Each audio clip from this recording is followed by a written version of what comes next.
It's a sick shot, bro.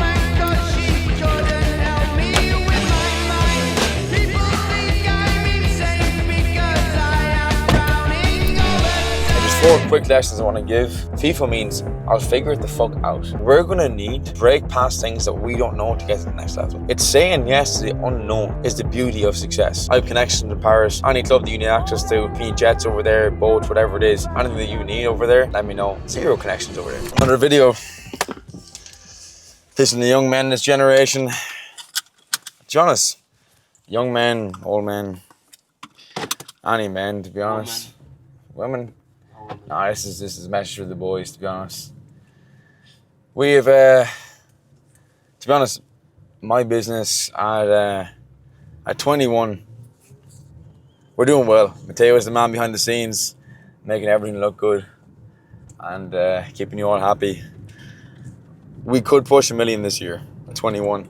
And over the last 3 years of business, I've compiled the 4 most important things that I think every man in general should know, believe, and act to win and to become successful.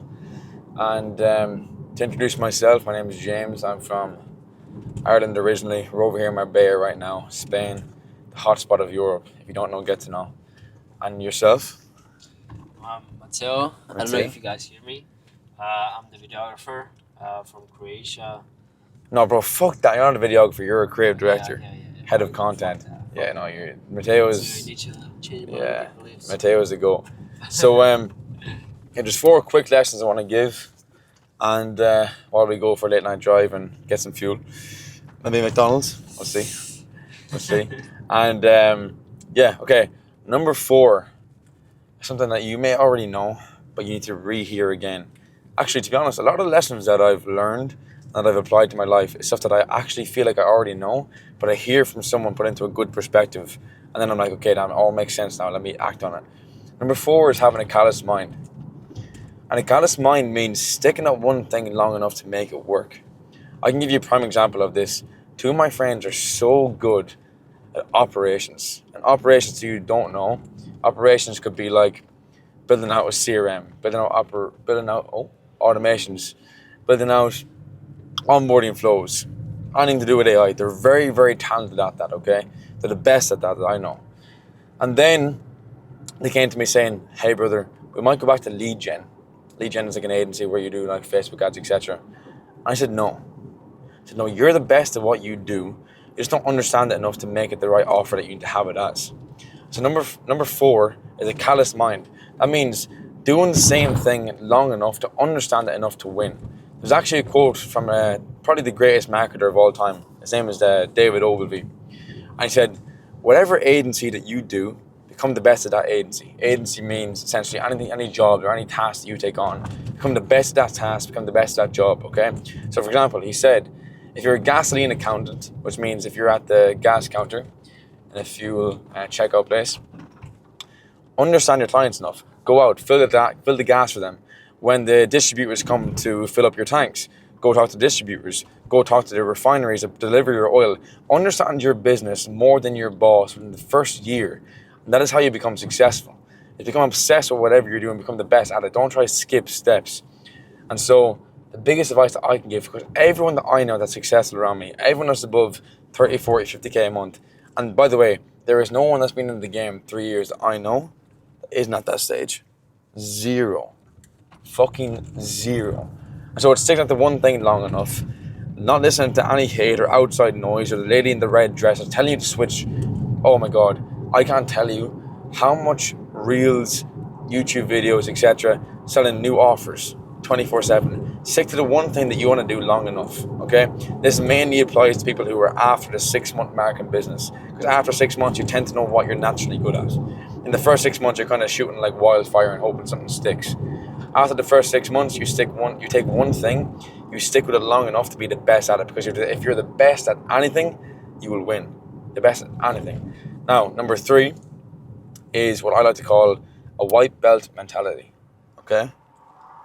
White belt mentality means, are we good? Yeah. White belt mentality means that No matter what stage of business that you're at, you view yourself as a white belt. Now, viewing yourself as a white belt means that anybody who speaks, you listen.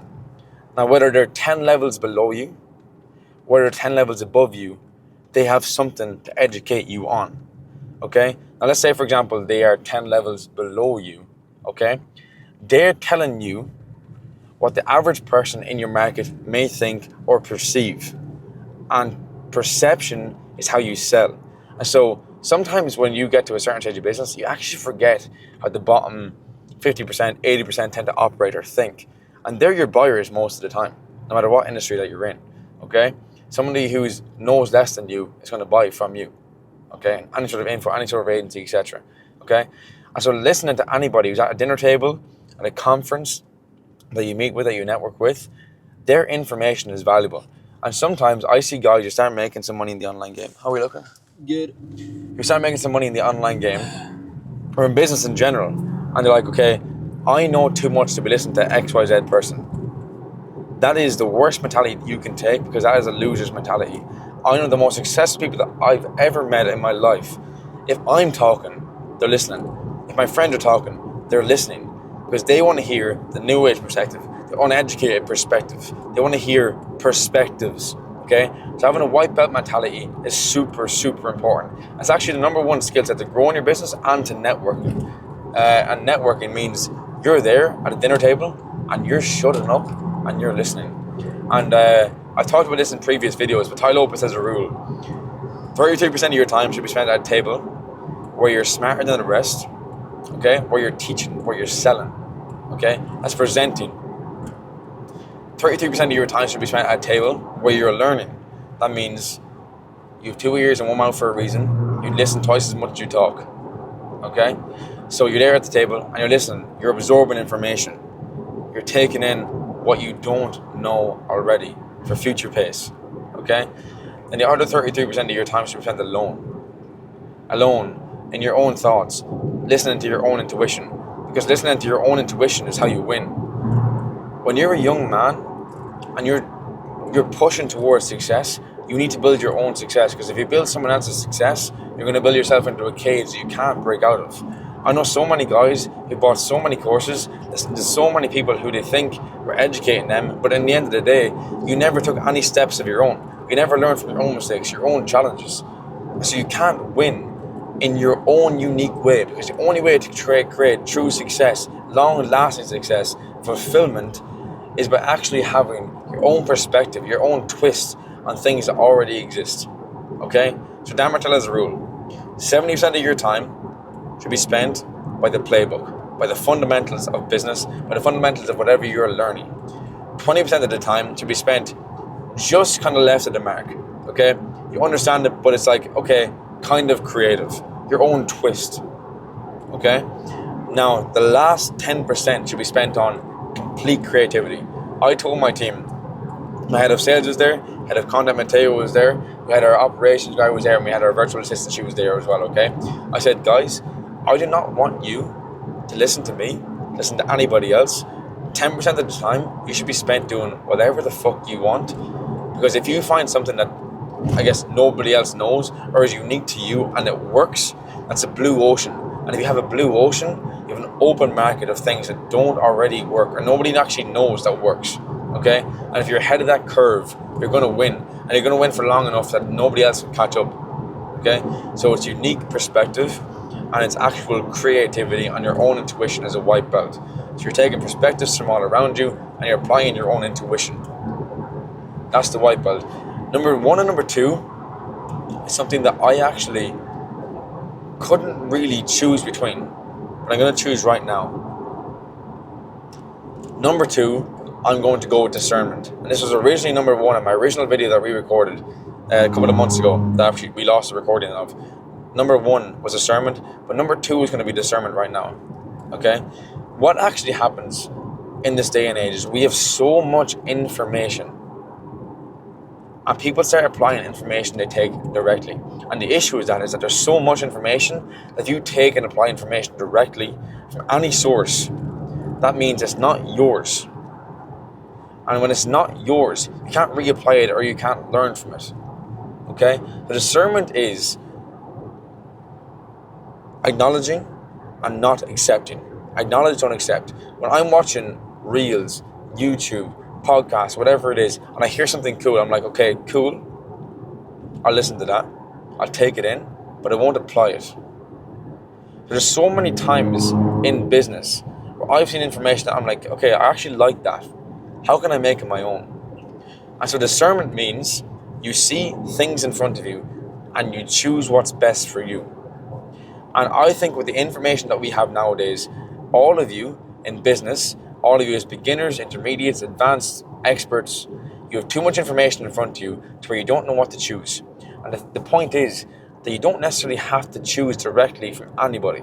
The thing is that you have to see something, see the information and be like, okay, how can I apply it in my own direction? So not my number one piece of advice, but my number one piece of advice on discernment is not taking anything directly, not over accepting information. Okay? As you're scrolling, as you're watching, as you're listening, I like that. I appreciate that. I acknowledge that. Put it in your notes book, whatever it is. Don't directly apply it. Because why? It might be useful for you at some stage, but it mightn't be right now. That's what I love. All the information that I listen to, I'm like, I like that. At some stage, I might remember that, and that could be applicable to me. And then 6 months on the line, I'll come across a challenge and be like, I heard when Hermosi said this. I heard when Martel said this. I heard when Sam Owen said this. I heard when Lopez said this. Now I'm going to apply it. Now it's relevant. Because if not every piece of information is relevant to you right there and then in the moment. That is discernment. It's a bunch of information, too much information. The average person takes in more information on a day-to-day basis right now than the person in the 1400s took in their lifetime. That's a crazy statistic. There's so much information in front of you that the person in the 1400s would live their whole entire 90 years, and in one day you take in more information. So discernment is more key now than ever. And people who I see as successful are seeing information and they're like, okay, that is mine. How can I twist that and apply that to my own offer? How can I add uniqueness? How can I add my 10% to that to make that my own? They're the ones who win. The ones who copy, they get stuck, they get stagnant because they can't solve for themselves. That's what I see consistently, like over and over and over and over again. Okay? Now, number one, and this was so close to number two, is curiosity. Curiosity is my favorite word, and curiosity is what I tell and what I hire my team by. I hire by those who have curiosity. And when I say curiosity, I mean curiosity to self. Not curiosity in regards to, how do I do this, how do I do this, how do I do this to every single person you come across. It's no, I'm curious about something, how can I go and how can I figure this out? My prime example is I hired an operations guy recently, head of operations, his name is Colin, great guy. And this is what I learned from when I was working with Aman. The CEO at the time, Paul Daly, hired based completely off of this guy will learn fast and he's curious and he'll find out the problem even if he doesn't know the problem. Okay? I went and hired my head of operations based off, this guy actually doesn't know what he's doing, but I know that he will, if I give him a task, he will go and find every single which way to figure out what the answer to that task is. I said to him the other day, go and build me an AI chatbot for all of the information taken in all of the calls, all of the group chats of our members club. He went and he built that. He had no idea how to do that. But his curiosity made him find out. And the people who win that I see in business, in sales and agency, in SaaS, in e-com, whatever it is, they have a degree of FIFO. FIFO means I'll figure it the fuck out. Figure it the fuck out. That is, figure the fuck out, bro. That's the number one skill. Any of my friends I see are successful, they don't over partake in coaching. They don't over partake in self-education, which is important to a degree. But the other degree is I need to learn from myself. FIFO. Write it down on your wallpaper. It's like if you don't know, get to know. Find out. And curiosity is like, well, you're walking into a coffee shop and you're like, well, how does this coffee shop make money? I walk into a restaurant and I'm like, well, how many people is here right now? I go to an airport and I'm like, well, how much does Paris charge to go to the airport? And it's also like, even if big opportunity comes to you and you are scared at first, you don't know the solution.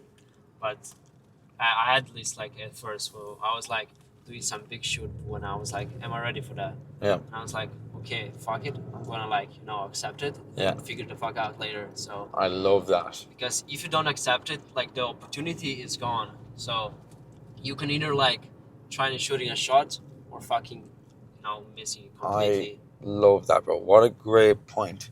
It's like, also a thing I said to my team recently is, we're going to need to break past things that we don't know to get to the next level.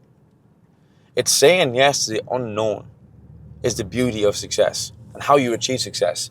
Because if you break past that barrier of things that you don't understand or you don't necessarily qualify to achieve, that's how you win.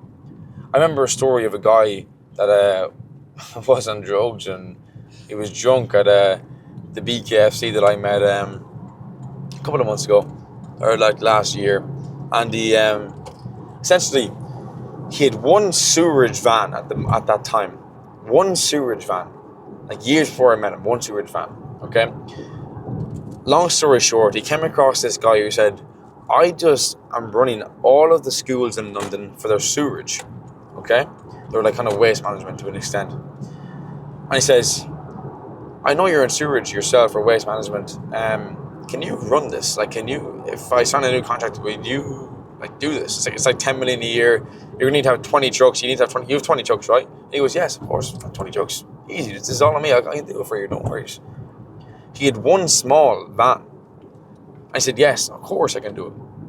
Okay? I'll tell you another story, actually. I was recently at dinner with some family that owned a Premier League club. Okay? He goes, I'm going to Paris next week. I said, that's amazing, brother. I have connections in Paris. Any club that you need access to, if you need jets over there, boats, whatever it is. Not boats in Paris, but like anything that you need over there, let me know. I'll figure it out. Okay? I have connections over there. Zero connections over there. Like, zero. But it's the fact that you speak with confidence. And the thing is, you're only one connection away, especially in this day and age. If you don't know how to do something, you can figure it out so fast. Either with connections or with AI or with just talking to people. If you talk enough, you will figure it out. So curiosity, that's a great point, Matteo. It's saying yes to the unknown. And once you break past the certain barriers of the unknown, then you know how to do it again and again and again and again and again. I always say to my team, especially my operations guy, sales guys, content guys, if we don't know how to do it, but somebody else knows how to do it, that means they had to figure it out at some stage too. So once we figure it out, that's our value to the marketplace. That's your value to the marketplace.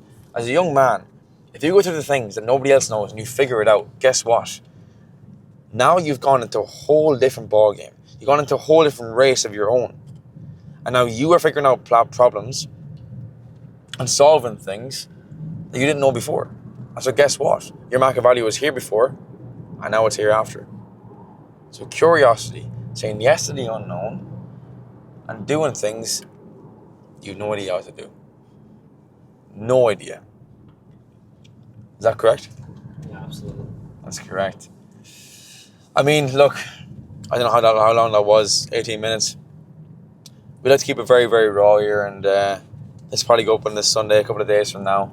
But we're super grateful to have you all here. I mean, there's one thing I want to add to all of this is, at the end of the day, all of this is very, very important. But it's the information and the people that you choose to surround yourself with that will reveal all the answers to everything that you ever need to know. If you're on the right people at the right time, I've actually learned this thing recently to where it's like, sometimes in your life you need experts and you need implementers. And the difference is the experts can kind of guide you on a 2-week, 1 month, 3 month, 6 month basis. So that means you go to an expert and he says, your business is wrong here. Here's what you need to do for the next 2 weeks. And he'll give you 1 or 2 pieces of advice. Then you need to go and do it. Okay? So what I find the difference is between the guys who are 35, 40, have a SaaS company that's worth 50, 60, 70 million, is they had a board of advisors the whole way along. They had friends and older mentors that sat on their boards for 0.5% of their company, or even just to give back to their friends on their expertise, okay? It's all about having a team and the right people, experts in different industries that can say, hey bro, your business is wrong here, try this, try this, try this. And you're like, okay, I like that, let me go try that, okay? And then you need implementers. Okay, so for example, the difference between a media buyer and a creative director is the media buyer will run your ads. He's not going to tell you to run your business. An expert marketer, an expert creative director will tell you to run your business. For example, an SDR will tell you how to have the best sales process. The best possible sales manager or sales agency guys will say, here's the best sales process you need to have. Go get an SDR to run it. Okay? So a lot of you confuse in your business SDRs, media buyers, whatever it is, as people who can guide your business forward. That's not true. The best thing you can do in your business is pay by the hour for experts and pay by the month for implementers. Retro Mercedes. Oh, that's cool stuff. I like that. We should go back there tomorrow. Yeah. So hope all of you enjoyed this little sit-down talk. 4 characteristics and traits that you need as a young man to become successful based on experienced stuff and a lot of other lessons that I guess we're going to do a thing when I turn 22. We're going to do 21 lessons at 21. Because last year, I put it below, we did 20 lessons at 20. And that was really, really cool. We got really good feedback on that as well. So, yeah, my name is James Galligan. This is Matteo. And we hope you enjoyed. We hope you enjoy the rest of our content. Share some love below. That means the most to us. It shares our content. We don't ask for anything. We don't promote anything. Just go leave a like. Go comment. Subscribe to us. Share this video to your story if you found it valuable. And yeah, we will be back with more of these in the future. Yep. I appreciate it. God bless. Good night. Like that should always be mine.